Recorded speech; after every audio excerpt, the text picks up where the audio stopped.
Welcome to MicdinPod. We are your hosts, Jeremy and Val. That's me. We are not experts, just parents of 2 college athletes and 2 in youth sports. On this podcast, we're bringing together athletes, parents, and coaches to talk honestly about youth sports recruiting, pressure, identity, and everything in between. Thanks for being locked in with MicdinPod. Listen, everybody listening today, we have a very, very special guest today. Like, we have a lot of people that have been on. We've been fortunate to have some big names, but today we have Kristine Lilly. Kristine Lilly is a 4-time national champion at the University of North Carolina. She is a 2-time FIFA world champion. She's a 2-time gold medalist in the Olympics. In 2012, she was inducted into the Olympic Hall of Fame.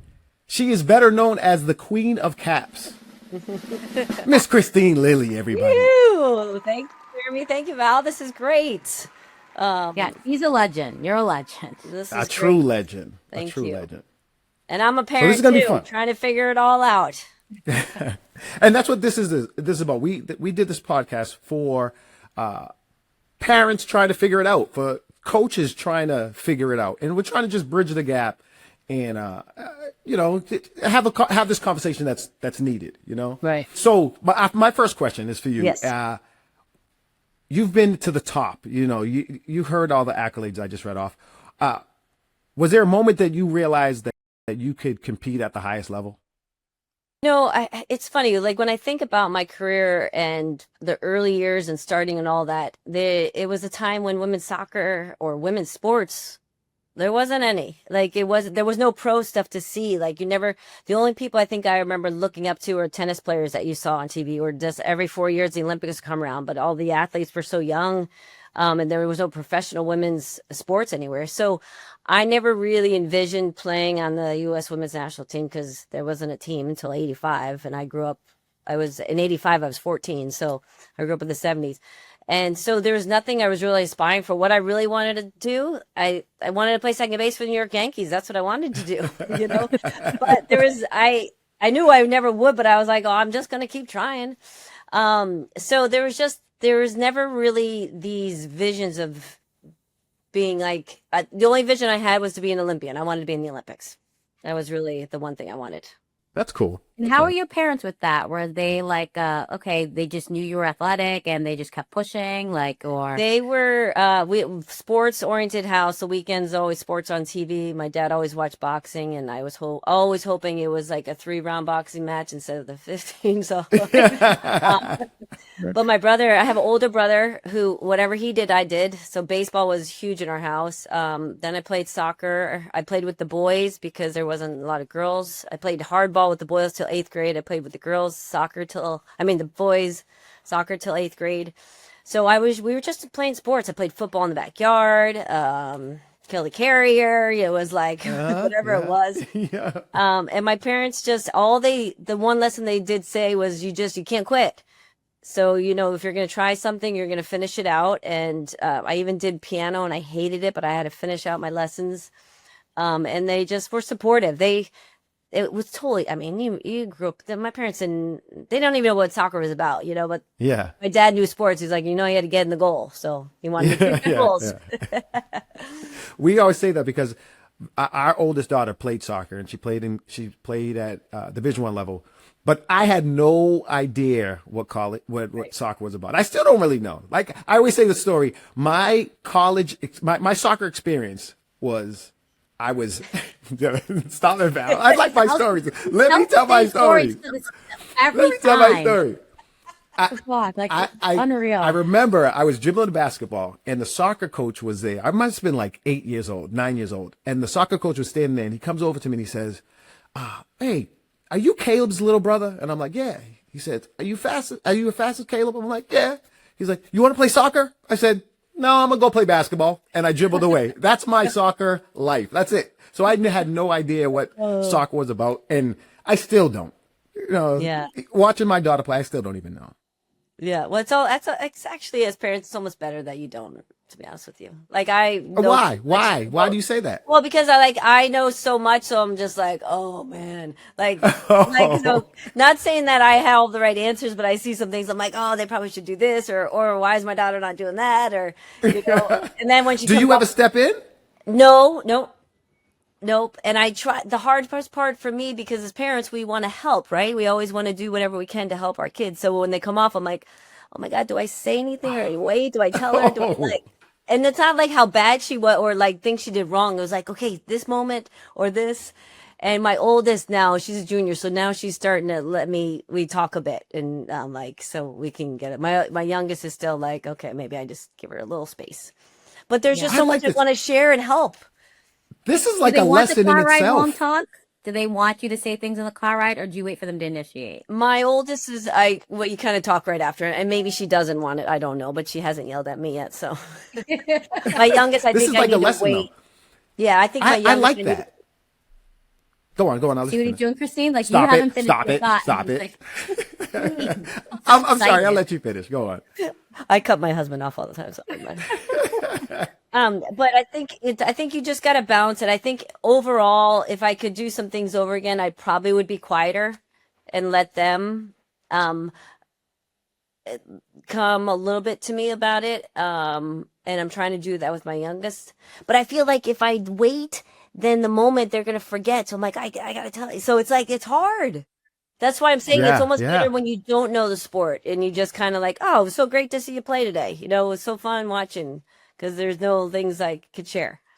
yeah, yeah. I think that's a lesson in itself, though, because a lot of people that don't even know the sport have kids growing up in it, and they want to say everything. You should do this. You should do that. And you, who have been to the top, are like, I'm not going to say anything. Like, I'm going to let this thing go. And like, you're Right. pulling back. So Yeah. that's a lesson in itself. So all you people that don't know what you're talking about and you continue to yell at your kids on the field and on the court, Yes. Don't stop do doing it. it. Just let them play. It's here my biggest thing, and there's moments where I have even said something like the referee, and I'm like, oh my gosh, and I stop myself. I'm like, what am I doing?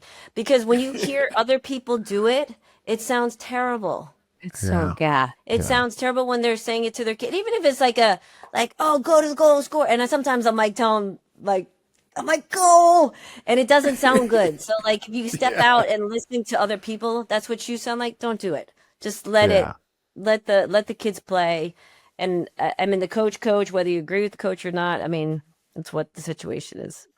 And I think that some of that's hard is because, like, when you've seen your kid practicing, or I know, like, I see my kid finally, like, taking it versus passing it, Mhm. you're like, oh, shoot it. You know what I mean? Because we know that, like, that's been something like, we had times where the coach is like, you're too unselfish. You need Yeah. to be Yeah. unselfish sometimes and take the shot. And then when we finally see it, you are screaming for them to do it. And so but it appears worse when, Yes. when the Yeah. parent Yeah. is Yeah. yelling it, like, It to is, pull yourself and back. it's hard. Like I think that's, I mean, great that you have this, conversation going because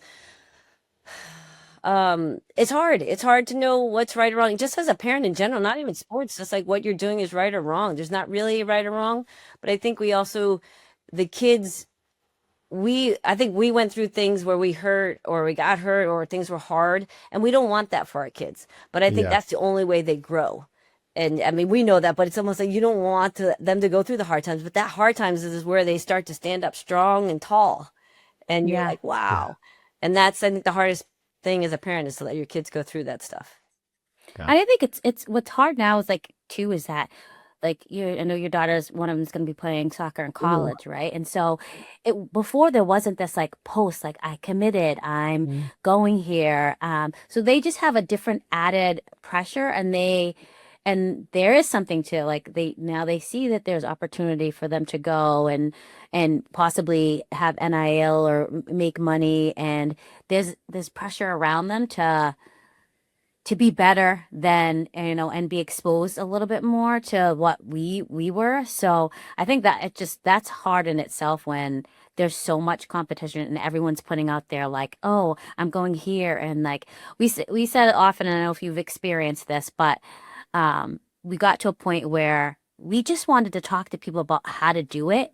And she was, when our oldest, like, so like, are you going to this camp? Do you do this? Is this worth it? And we always felt like people were gatekeeping. Yeah. And I would give them the grace to say, maybe they're doing it because they don't want to brag, or they don't want to jinx it, or they don't also know the process. So they don't want to say something too soon. But I'm like, wouldn't it just be nice if we could all say, hey, my kid's trying this clinic. Like, if it's meant for my kid will work Yeah. hard and Yeah. hopefully get the spot that they want. But I feel like part of it now is that the competition is so intense and there's so many different programs and pipelines that parents don't share it, but you hear the stuff on the sideline and you see the stuff, and I'm like, if we could all just help each other out just a little Yeah. bit, because Yeah. then once they get to college, you do need those resources and parents, especially when your kid's far away. Yeah, no, it is true, and I think it's just a competitive atmosphere that I think everybody's just like, oh my gosh, what to do. And Yeah. I think the one thing that I going through with my daughter a little bit, just the stuff was the early, so after sophomore years when the coaches can talk to you, and like some people start going crazy, like freshmen and so like in different areas, and I'm thinking to myself, I'm like, well, my kid, I don't want people to see my kid as a freshman because she's gonna be better next year. Like, Yeah. so it's Yeah. that fine line. Like, when do you put your kid out there, like, to maybe those, I mean, you have these ECNL showcases for soccer, or you go to the universities and do their ID clinics. But I'm like, if I brought her there as a freshman year, and then I brought her like this after her sophomore year, it was night and day. So if Yeah. I brought her freshman year and the coach is like, well, she's not any good. Like, you know what I Yeah. mean? Yeah. Yeah. So it's like I was going through that in my head. I was like, oh my gosh, but she's not. I could see where she's going to be, but she's not there yet. And Yeah. so it's that too, because then I don't know, you know. Yeah. So it's just, and I think the way different people do it, it's just some of it's a little different, some of it's not, some of it's worth it. Some people say go to the ID clinics, but if you know what schools you go to, but how do they know what school they want to go to? Yeah. Yeah. Yeah. I mean, Yeah. it's a really juggle. And then you're like, hey, was my kid emotionally ready for like the rejection that might happen by doing it? Am I exposing them too soon, like so that they mentally can handle it? Because they don't know what they don't know, and they don't know what they want, and they shouldn't. And they Yeah. shouldn't know it, And so, yeah, but people make you feel like, oh, if you're not getting in this now, like, oh, you're going to miss the boat. You're going to miss the boat. And you're like, shoot, am I going to miss the boat? And you Right? sign up for something. Yeah. I Yeah. know. That's what everybody says.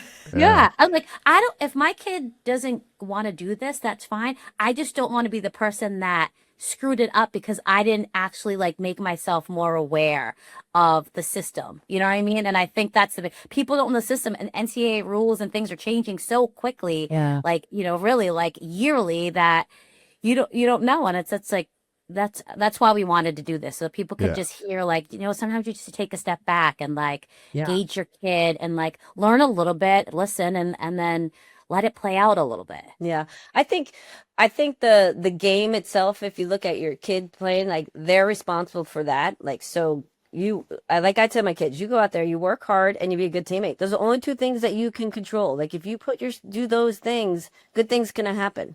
Yeah. Yeah. So all the stuff, if you make mistakes, I go, they're gonna happen too. And all these coaches, they're not looking at kids that can beat six players. They're looking at a kid that like gets subbed out and see what they do when they walk to the bench. They're looking at a kid True. that, hey, just fell or missed a shot and or got a bad pass. Was she yelling at her teammate, or like, hey, that's okay, I got you, That's the Yeah. stuff that I'm talking about. That's what being a good teammate's about. Like, so that stuff is up to the kids. And I think the other things of the emails to the coaches, the parent, my daughter did it all, but we did the basic. We did, hey, I'm interested in your school. And I think I don't think I did a good job with that with her. But I also wanted her to go through the process. But the process is so big. Like, Yeah. it's a big Yeah. job. Yeah. It's not Yeah. like, and the other thing I realized in this process too, I don't know what other sports are like for you guys out there that do other sports. There is, if I can get this is a small percentage that are really good, the top kids in soccer. And then it goes to be huge of all the good players. So if a Ah. coach is looking at players and if they couldn't get the top kids, or they got one or two, but they got to fill in with good players, us three, we're all good. They're like, oh, I'll take you.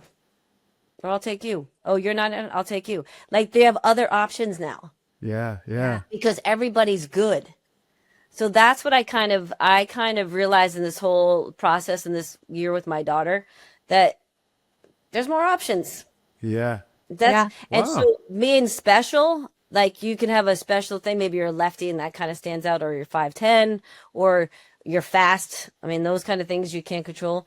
But as for just picking a player, they got a lot of good players. That's why I think Yeah. character is important. But they coaches don't know character yet because they don't watch. Yeah. But so I was like really kind of like, holy cow. They're so good. They're just good players now, you Yeah. know? Yeah. Yeah. And then and obviously they're not all going to make it because if they don't have the mentality, you don't know if they have the Yeah. mentality yet because the coaches haven't been around them. Or just get burnt out because they've been doing it for Yeah. so long. So there's a lot of those variables that we don't know of, or the college coaches don't see. And they may pick the wrong kid, Yeah. you know? And we would say to our daughter too, like it's a numbers game too, right? You look at you like this school, but like they have, a deep bench that plays your position. You know what I mean? That like it just might not be a fit because those people aren't graduating, and now with people staying for the extra years that they can stay, Portal. yeah, the portal is, it's Mm-hmm. such a Portal's real thing crazy. for people coming out of high school, to get on a team. So we'd be like, you just look for some place where you think that you're going to be happy and that the coach cares about you as like a person and not just what you do on the field. We would always ask the coaches, so what happens when the player gets hurt? Like, do they still get to travel with the team if they want to? If they don't have like any medical things that they have to do? Because we've heard kids say, yeah, they didn't travel, and so they felt really alienated Yeah, being on the that's team hard. because the roster was too big and the coach Yeah. was saving money. And Yeah. so finding those things out, we felt like we're always, but we didn't know those questions to ask No. until like we heard some parents say their kid, tore tendons in their ankle and wasn't traveling, and how that affected her. So there's so many things with coaches' philosophies and culture that make a bigger difference than and that are more worthwhile if your child is a human, not just a player. Like when we talked, we're like, we don't know everything, but like, just look for your kid to get well-rounded in this Right. process as a human. So because that's what they're gonna remember when they go to Yeah. college is all those great human experiences as well, not just how much time they were on the field or the court. I mean, I was just with my college teammates this weekend. We had a clinic we ran together. And like when we talk about stuff, we don't talk about, oh, you remember that time we beat this team 10-0 or we won. We talk about, do you remember that night we did this? Or Yeah. like, so the whole thing, when I look at the sports and playing in college, I'm like, there's just a bigger picture. And granted, I think that's changed because NIL is creating like a pro atmosphere, which I think is terrible. But the whole experience of going to university to play or is just to grow, as a player or in person more so. Like learn things and live on your own and have 4 years before you have to face the real world, Yeah. Yeah. So I Yeah, think we always there's, say that to the girls.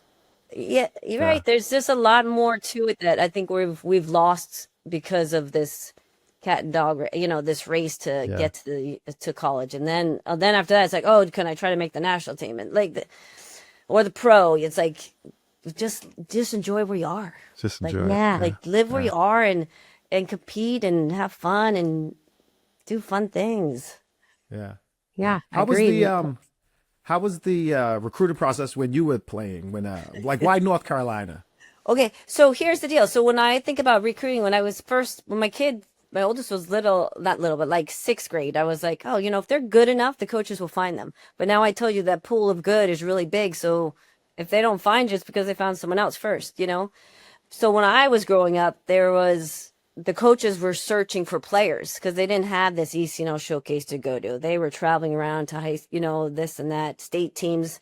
Like I grew up in Connecticut and I made my state team for Connecticut. So that was like, 25 or I don't know how many, maybe 20 players, 18 players that got made your state team. So you were like, that was special. And then you made your regional team. So I played for the East region. So that was the Newark, Connecticut, Massachusetts players. And then I made the U19 national team. But so I think through all that, the U.S. college coach and U.S. coach, I got discovered at 16. So I think that was the avenue where the coaches were going to: your state team, your regional team, and then youth national teams. And that's when Anson at North Carolina, I made the national team first. So then it was easier for him to, or other colleges to see me there. But there wasn't a lot. Like there wasn't. They were coaches. College coaches had work. I think now they just go. Yeah. I mean, they do work hard. I wouldn't want their job. It's 365 days a year you're working, but they get to go to these showcases, and then they just get to go pick and see where they want to go see some players instead of having to Yeah. go like to high school games or this or that. So I think it's different. When I was growing up, and there wasn't a lot of good players. There was like the small top players, and then the small good, and then. So I think the good has just gotten better because we have more girls playing sports, more soccer at a young age. Yeah. So, what do you think about multi-sports? I know you have basketball in your house and soccer in your house. And how have you balanced that as a parent with them competing and then competing with club? Because did you start club early?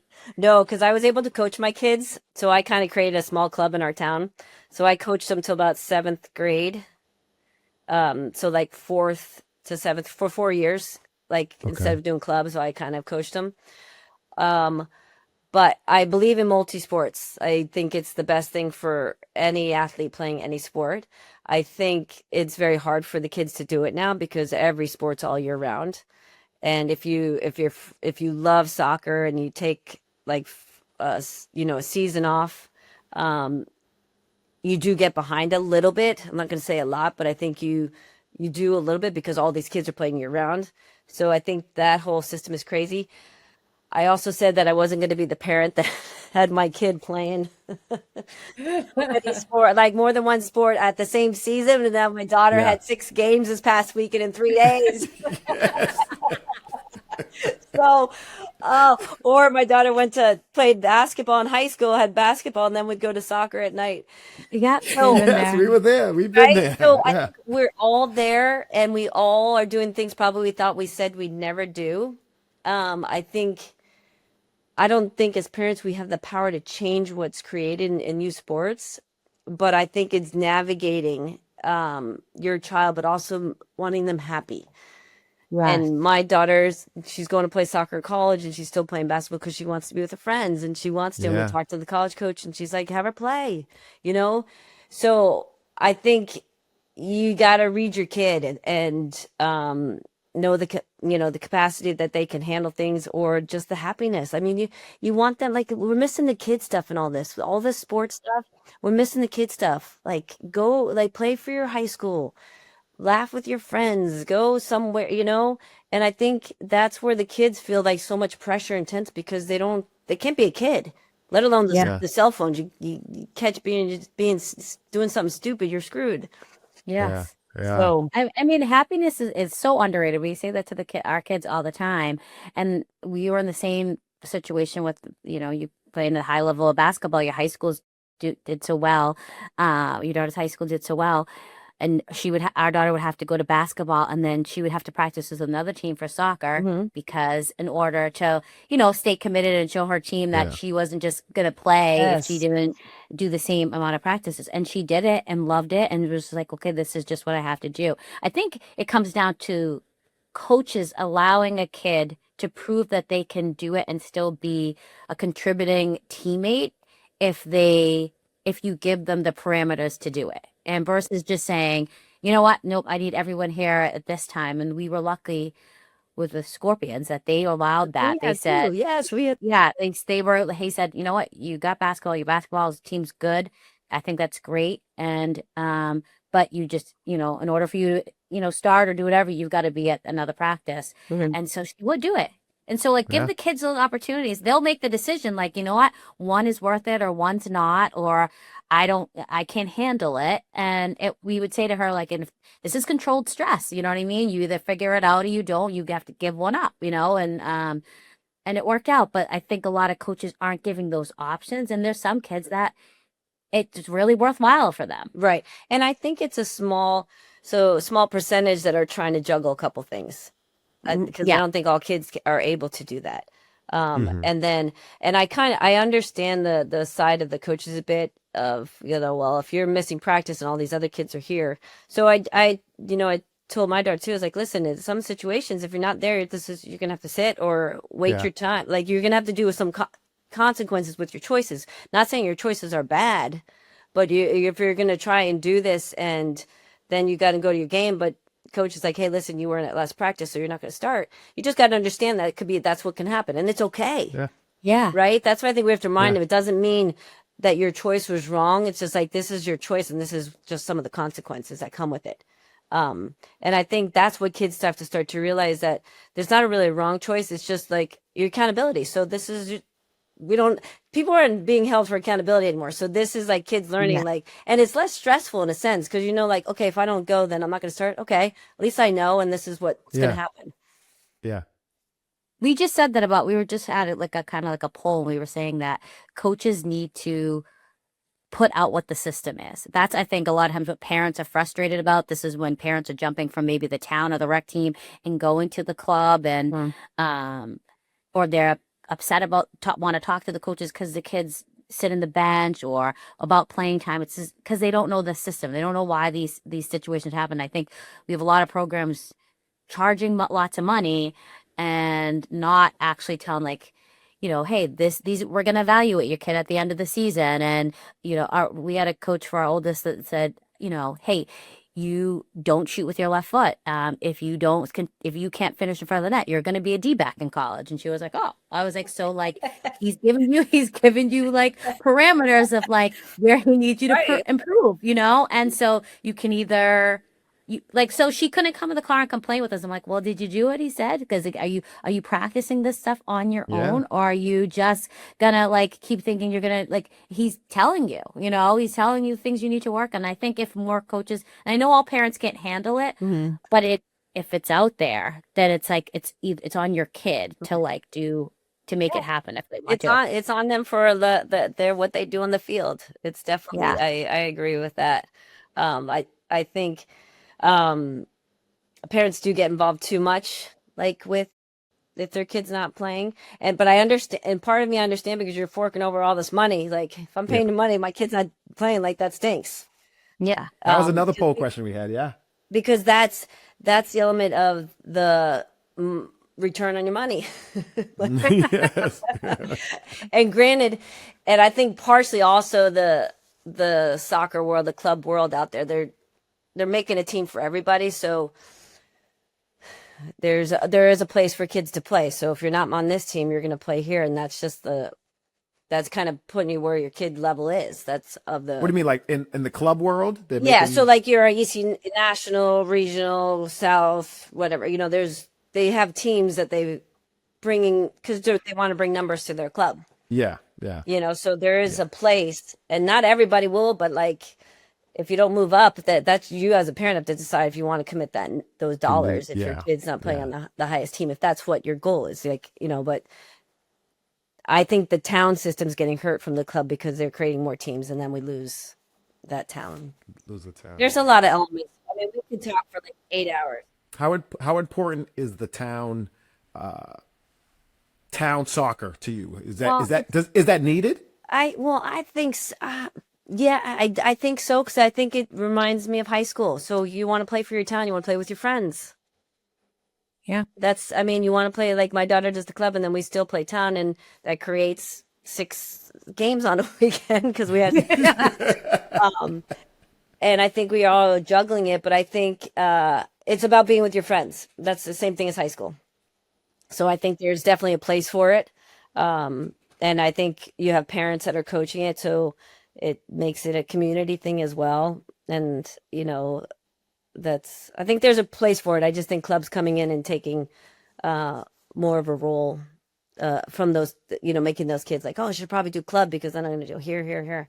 So it's just a balance. It's just a lot. Everything's got to be allotted. I think there's a place for everybody if we all kind of just like, hey, we're doing this for the kids, not for that. Yeah. So how can we make this work the best? Yeah. And make it affordable too for people too, so that's they can stay in things a lot, longer, and let the kids. We were saying that, sometimes the people are leaving the town because of the politics of a parent coaching, and they go to the town, they go, a club team. So it's like, okay, well, at least I'll have an objective party, not Yeah. we say daddy ball, where all the dads are playing their kids and their kids' friends. Not as much as probably as soccer as it is, and we've seen it in basketball more so. Similar, yeah. Yeah, with that those, at a certain point in time, parents are like, okay, well, this is just political more than it is this, and not that there's not politics in club, but Right. not necessarily getting to coach whose kid is on the team, in Yeah. those in club. I mean, I've coached all my kids in the soccer, lacrosse. I don't think I ever did basketball. But I was like, so as a parent, I always err on the side like, oh my gosh, I'd rather not start my kid. I err on the opposite. So that my kid got hurt in that sense. So I think there's a balance of it, trying to figure out, it's hard coaching your kid. And then, Yeah. but if you look at it in a way that, you just got to find the balance. You just got to realize, people see you when you putting your kid out there. Yeah. And you don't want it. The whole thing you just want to get the best out of the kid you can. Yeah. Oh, we listened to an interview and you were talking about like roles. I think it was like the importance of a role. So that kind of brings me into like the question about, you talk about roles and like teammates. So did you have a teammate or a coach that like helped inspire you, or just made an impact on your career? Well, my coach at North Carolina, Anson, he was also the U.S. Women's National Team coach when he picked me. I think he changed my life because he gave me the opportunity. And I don't mean just like, oh yeah, we'll give this a try. He saw something in me that he thought I could represent my country, and then at North Carolina. And then what happened from that moment, I then was a part of a team where women were similar to me. Like they wanted to compete. They fought, they sweat, the tears, it was okay to be great. Like the atmosphere was okay to be like, do what you do. And in the process of me doing what I do, I was helping my team be better. So I think what changed when Anson asked me with the US team and UNC was, oh my gosh, I'm with other people that are just like me. Like it used to be, I was with the boys, and I didn't care. I just wanted to compete. And then there was, high school where the girls, like I was better than the girls. And the atmosphere, there wasn't any of that like catty stuff, but then it's also, you don't want to hurt your friends' feelings. But then I was like on the team, like no one cared about hurting feelings. Yeah. We fought and we competed and battled. And then after we went and had ice cream or beer, whatever it was. So I think that to me was like, holy cow, this is incredible. And then all my teammates, especially on the US team, they just were my inspiration. Everyone was pushing themselves to be better. And in that same aspect, we were pushing each other to be better. So it was never like a selfish thing in a sense. It was, but it was more so helping the team. What can I do? What can I do to make my team great? And that was like, be fit, make sure my touch is good, play hard against my teammates, laugh, joke, bust on each other. And that's what my life changed more than just winning World Cups. And I was like, oh my God, this is so great to be a part of these women. Yeah. Greatness. Everyone It's like just refreshing. It was refreshing to be in that situation. Yeah. Awesome. So great. And what do you think? You mentioned you want, Yeah. I stopped. Rock, paper, scissors. Rock, paper, scissors. That's how So you mentioned your daughter, to work for your daughters, that you want to go out there, work hard, and be good teammates. What is a good teammate? A good teammate is pushing hard. Like, hey, let's go. You got this. You missed a shot. Don't worry about it. You get the next one. A good teammate is like, hey, you're running late. Let's go. Or, hey, jog it in. A good teammate is, you want to go get ice cream. A good teammate is, hey, I'm going to the gym. You want to come and do a little extra stuff with me, or going to the field. Good teammates, when you miss a shot that you're literally 2 yards in front of the goal, laughs at you, and we're like, dude, how'd you do that? And then, you're not taking your life, it's not so serious. So all those things is being a good teammate. And I think for me, when I think about me as a teammate and what I did for my teammates. I think whatever I wanted from them, I made sure I could do. So if I wanted them to fit, I make sure I was like the first in, our fitness stuff. Or if I wanted them to score goals, like, hey, let's practice shooting or free kicks or whatever it may be. So just what you're asking of your teammates, and this also means a good leader, is what you should be able to do. Yeah. That's good. Great. That's very good. The best you can. Can I go, Val, or are you good? Sure. Go, Dad. You have the mic right now. Okay, if you could talk to your 12-year-old self and you could say, what would you tell your 12-year-old self right now? Oh, then I would tell my 12-year-old self, keep doing what you're doing. Because I look back at I used to get my baseball uniform. I used to be dressed the night before. I was so excited to play. But I would say keep doing what you're doing and keep loving what you're doing. Because don't ever lose the love of it, because that's what's going to make it long for you. Was there ever a time that you started to lose it? No. I That's, I wanted to know, because you played like 23 years on the national team. Was it I didn't. 23 years? I got where part where I was like, I think in my time, we did a lot of training on our own. So we didn't have this club system where you had 3 practices all year round. So a lot of my training was on my own. And I remember there was one time it got hard because you just got bored. Like, I didn't have a team to play for. I would go to my high school gym and I'd put my Walkman on and I'd kick against, I'd kick against the wall, like drive with the laces 100 inside the foot. The ball would come off. I turn with the ball. I do some volleys against it, and it got like hard. And then one day I was just outside and I was in a big field and I was just kicking the ball up in the air and I was running after it and trapping. And I was like, are you serious? Like, this is what I'm doing, but that's what I had to do. I was creating my training because I didn't have people to train with. Yeah. I never really lost. I never really got burnt out. And partly I think because I played other sports. There was one time when I went for a run and I was running, and I caught my foot on a rock and I kind of rolled my ankle, and I was like, mother freaker, So I had to take a couple days off, and I was like kind of down and out a bit, and then I just got back out and I was able to, my ankle got better and I was able to run. I was like, oh, okay, I felt better. So I think there's definitely like ebb and flows where you hit a plateau in any kind of training and you're just like, oh, I need something to spice it up, or maybe I need a break, So that definitely happens. But that's where you get good teammates and call them on the phone, be like, hey, what you doing today? Or, we were far apart, but we'd share some stories, and you just surround yourself with people that are going to keep helping you. That's it. Yeah. So good. How was the marathon? How did you do? Oh, the marathon was great. It was great. We finished. My friend, we got across the line. She was crying. I was happy for her. So it was more my objective to get her across, and finish it together. And it was awesome.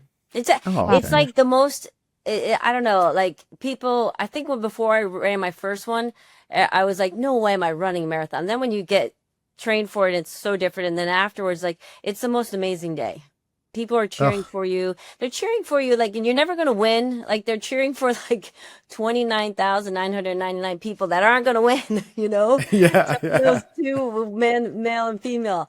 So it was awesome. And the weather was great. The fans and just everything worked out great. Thanks. Yeah. I don't do that. Val runs marathons. I don't do that.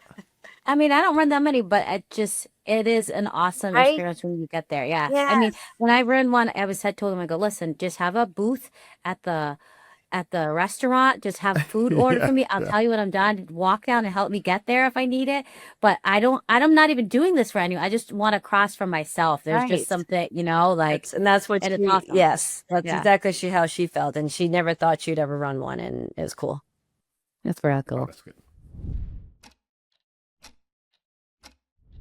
So it's this time in our episode that we want to know, what is your orange moment, Kristine Lilly? I would like to say I might have 2. My orange moment is literally my orange moment. The reason why I love soccer was because I love the orange slices. I loved them at halftime. I could not wait for halftime to see how many I could put in my mouth. And I used to Yeah. I used to put a slice in and pretend I was a boxer, you know, like about. Yes. Yes. So when people talk about what got me into soccer, besides my older brother, it was the orange slices at halftime. Oh. Loved. And I get so sad when I ask kids, like, do you have the orange slices anymore? They're like, no. I'm like, oh my God, that was the best part. Yeah. So that was for my, I think, just my youth. And then I think, I'm trying to think when it really changed for me. And it might have been when I was 16 and I got chosen for the national team. And I'll share this story. I got asked to play for my regional team. I talked a little bit about you make your state team, then you make your regional team, and then you could possibly make the national team. And I got invited to go to regional camp. And I was very like shy, homesick kid. And I was like, I went to one camp and I cried, I think, every day. So I didn't want to go. So my parents, I told them, I got invited to go to this regional camp. They're like, and I'm like, I don't want to go. They're like, you know what? This is something you probably should do. Like, I was like, fine. And I was so sad leaving, and I went to that regional camp. And from that regional camp was when I got asked to join the U9, well, go to a national camp. So I think that was my moment where I was like, okay, I'm pretty good. Like, I knew I was doing well, but you didn't really know what you were going for. And my parents just said, I think it's probably something you should do. And I was like, okay. Yeah. And that moment when I made that national team, I was like, oh, wow, this is pretty cool. Still didn't know the gist of it because there was no national team out there yet. Yeah. Like, it was just growing. So, but I think that was moments where I was like, oh, okay, my parents were right. And I was scared. So, fear keeps you from doing stuff. So they pushed me through that moment of a little bit of fear. And that's where you grow, And that was my moment where I was like, okay, well, like, this is kind of a cool thing I got going here. Let's see what happens. Yeah. That's I was cool. listening to one of your podcasts. I was listening to another podcast that you were on, and you talked about one of the moments when you were in the Olympics and you guys are on the bus and you pulled up and you see all the fans outside and then they told you it was sold out. Can you tell that story? Yeah, so that was the 99 World Cup. So we got Netflix making a big film about the 99 team that's coming out. And this was our first game in the 99 World Cup, and we were hosting in the United States. So leading up to this first game and the year, about 15 months of the year, we were promoting because everyone thought that we couldn't put it in the big stadiums. They thought we should be in small stadiums. So they promoted it and we were going to put it in Giant Stadium, Chicago, Soldier Field, Gillette, Stanford Stadium, and the Rose Bowl. So all these big venues. So we're driving to the Meadowlands in New Jersey for our first game against Denmark. And we're on a bus and we got an police escort and everything. And we're on the turnpike, and I grew up around there. So I know that the traffic was going to be, crazy. And there was tons of traffic. And then we get off our exit and there's still traffic. Like, what the heck? And then our public relationship guy gets on and says, hey, ladies, we just got the update and we're sold out. And the whole bus just goes, woo! And so then we get off the exit and we're going to the stadium and all the traffic's going that way. And we all like, holy shit, they're here for our game. And this is like, 2 or 3 hours before. And we pull up and there's like people tailgating, USA jerseys, American flags on their face. And I was like, holy cow. This is unbelievable. And you didn't know that was for you, all you guys? You didn't know it was going to be like we that? knew there'd be something. Like, we didn't know that we were selling out the place. We knew that the tickets were rising up. But you got to realize 96 was kind of the start of it with the Olympics, of the attention for our team. And we were told that there's no way you guys are going to sell out these stadiums. Yeah. Like, everybody was a naysayer. Yeah. So we were like, okay. But we're like, well, we're going to do all the publication, all the promoting we can and marketing. And we did all this stuff, but we didn't know what was going to pan out. And then the traffic started and we're like, oh shit, this traffic's for us. Yeah. It was so awesome. And then we go to warm up, and our coach, Tony, at the time, he has since passed away. We're all kind of like teary eyed, getting ready to go out, and he's like, ladies, you got to get your shit together. We got to get like, you guys are crying, but we were so like, it was more of a proud cry. Like, we were like, holy cow, this is, we're changing things. This is cool. That is Yeah, wow. awesome. I mean, that's so powerful. And I mean, soccer now, I mean, I think that I speak for, we know more women soccer players than we know men. You know what I Yeah, mean? I mean, yeah, Yeah. and now like with how do you feel about having Boston Legacy, like, Yeah. Massachusetts now having games that we can actually go and that we went to their opening, Mhm. me and my daughter went to their opening game and we're like, this is amazing. You know yeah, what I mean? Just to see how many people came to show up. And I remember like the police the traffic was unbelievable. They weren't expecting that much traffic to come in through Foxborough, Yeah, for the it's game. It was great. awesome. It's great. I mean, like earlier we were talking, like I didn't have the female role models to look up to, and now all these young, not just soccer players, young female athletes have all these different females to look up to, whether it's WNBA, soccer, lacrosse, hockey, women's ice hockey. yeah, Like there's just more opportunities, more visibility. So I always believe like if you can see it, you could do it. Like Willie Randolph was my man, but I wasn't going to play second base for the Yankees. But these girls now can see like Sophia Smith, they can see Rodman, they can see Rose yeah, Lavelle, they can see all these yeah, people more frequently on TV. So it's more there for them to be like, oh, maybe I could do that. yeah, Yeah, it's a visual attainability. Yeah. yeah. That is so powerful Hmm. for them to see. Yeah, it's awesome. Yeah. It's awesome. And you led the charge for that, and we are so grateful for you. We were part of it. There was a lot of it. A lot of people before me even, but yeah, it's cool. It's really cool to know that we are part of a process, that keeps kind of growing. That's And good. what's really so powerful is that, to me, is that there wasn't as much money and glory and social media, and so the grit that you had, the love that you had, the pride that you had, every time that you all stepped out on the field, is still inspiring and Yeah. still inspiring. So thank you. Thank you for that. I appreciate that. And I think that's a little bit of the elements of I think when you think back to early sports in general, like in the early 70s, like even the guys' sports, there wasn't a lot of money they were playing. And you wonder how much money influences the change of the mentality. You're like, well, you're making all this, but I think when you look at the core of like competitive high level athletes, there's still that you want to prove yourself. You want to be the best that you can do. And I think for us, we did that for such a long time. And even the current U.S. national team, is always competing to be the best. And that's kind of refreshing to see because you don't want to lose that competitive nature and that product on the field that really draws people to you, because I think that's what draws people to us is how they compete on the field and putting their heart on the line every single time. Yeah, And I think we did that, and that was cool.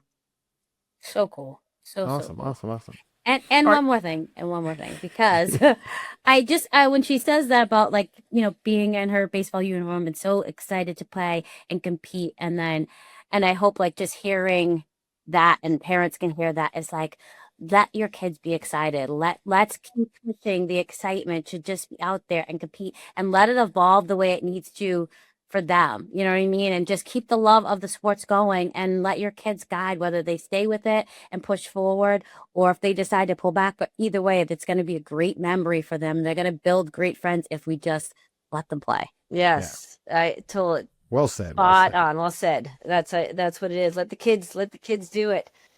They're going to eventually get to the spot they're going to get to, whatever it may be, and it might not be the spot we want or think that they could be at, but it's going to be their spot. Yeah. Yeah. So, is there anything that you want to promote? I know you have a book, Powerhouse. Mm-hmm. I do. Where Yeah. can we I find mean, Powerhouse? it's always great. The Powerhouse, my book I wrote in 19 with two other friends that are one's in the business world, and one's in the education world. The Gillis is John and Lynette. And we kind of wrote the book to share the story of the success of the 1999 women's soccer team and kind of help translate that to the business world, because everyone in the business world, people kind of step on each other to get up. Yeah. And sports, you don't really step on each other. You kind of come together. So it's kind of sharing how the sports world can help in the business world of being successful. You don't have to step on people to get up. You can work with people to get up. So it shares Yeah. stories about the 99 team, and it's a fun read. I think it's great, obviously, but if you're into that, it would be great. And then Netflix is doing a movie that'll come out, I'm guessing in 27 during the World Cup. but based on the 1999 team and some of the history. Oh, really? Team. Oh. So it'll be a real one. Like we have actresses and actors like Oh, really? Who's playing you? the Lizzie Green, and she was on the show Ricky, Dicky, and Dawn. I don't know if your kids ever. I don't know that. I was like, oh my God! After I saw a picture of her young, I'm like, I know who you are. So she's playing me. So it's been kind of neat. Oh, that is cool. That's so cool. That is So, cool. they're really dedicated to make it a good story and kind of share it. And I think it's neat because all this generation of people that didn't grow up with our team, 99 team, they'll learn the story again, and and kind of go what we went through. So that'll be great when it comes out. That's cool. That's cool. What about Kristine Lilly Soccer Academy? What do we find there? I run my camps every summer. I've been doing it for over 30 years almost. And I do them in Medfield, Massachusetts, and it just gives me a chance to give back to the community. We do like a little silent auction thing and raise money and whatever, people buy a raffle ticket for, I match, and it's usually a local group that I give it to around here. But just another way for me to get back to the kids and help them and have some fun. So I do those camps and clinics. I'm doing clinics too right now in the spring. Okay. So That's great. all fun. So great. We'll definitely all put all of that out there. You are amazing, and we are so Yes. appreciative of being here and sharing just your journey, but also your parent perspective, which is so important for all of us to hear and build this community. So thank you. Yeah, no problem. Parents, Thank you guys you are so doing much. great. Keep it up. We're trying. Thank you for being locked in with MicdinPod. Thank you, guys.